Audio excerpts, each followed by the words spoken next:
In your leading sports stories this hour, with exactly 2 weeks to go before the start of the ICC Cricket World Cup in England and Wales, the Proteas are quietly confident of finally getting their hands on the coveted trophy. The team is making a concerted effort not to dwell on the past and wants to go to the global showpiece with a new look and feel. It is, after all, a squad packed with youngsters who have not been tainted by past experiences that have haunted the side for 2 decades at major tournaments. 14 days before the Cricket World Cup, the big question is, what's cooking in the South African camp? A disastrous showing will be unpalatable to this team, and while the bookmakers have the Proteas as third favourites to win the tournament, Otis Gibson and his charges are hoping to be the surprise package of the tournament. For the first time now in a long time, we're going to the World Cup not necessarily being a favourite, with no favourite tag on us, and I think that's going to hold us in good stead. You know, I said earlier there's so many teams, but we're one of those good teams. We've got game breakers in our 1 to 11. To do that, the Proteas will have to be firing on all cylinders with a robust but disciplined batting approach and a feared bowling attack, which has proved to be one of the best in the world.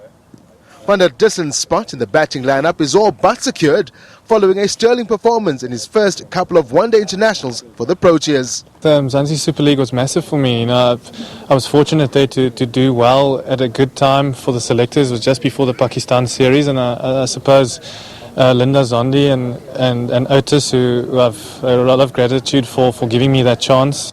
The verdict is still out on veteran Hashim Amla's form and the likelihood of him opening the batting alongside Quinton de Kock. And those likely to fill in should he misfire in England will be under pressure to perform. A World Cup pressure is, like you mentioned, is slightly more, and that's completely fine as well. We as players need to find ways individually of how we're going to deal with that pressure. But it's really exciting. I think the approach that the Proteas are taking has been fairly relaxed, and we're not going to put too much focus on that World Cup tag or a World Cup game. We're just going to treat it as pretty much as a long ODI series, really, and see how much we can get out of it. There's also some good news on the horizon on the bowling front. Dale Steyn and Kagiso Rabada are expected to be past fit to travel to the World Cup and be available for the opening match. We bring a clean slate, you know, we're not carrying any baggage. To be honest, the guys are just excited to play. You know, we've got guys that have played at under 19 and won a World Cup, so they know what it feels like at that age group.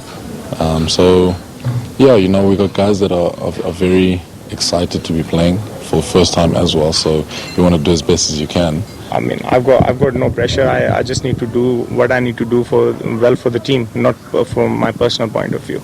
So, talking about KG and Dale, world-class bowlers, yeah, I'm sure they're fit and ready to go. And then once they come in the squad and be ready to play, it's going to be very exciting for our team.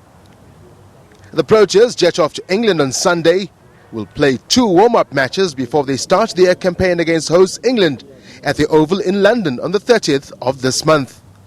Tabiso Sitola, SABC News, Pretoria.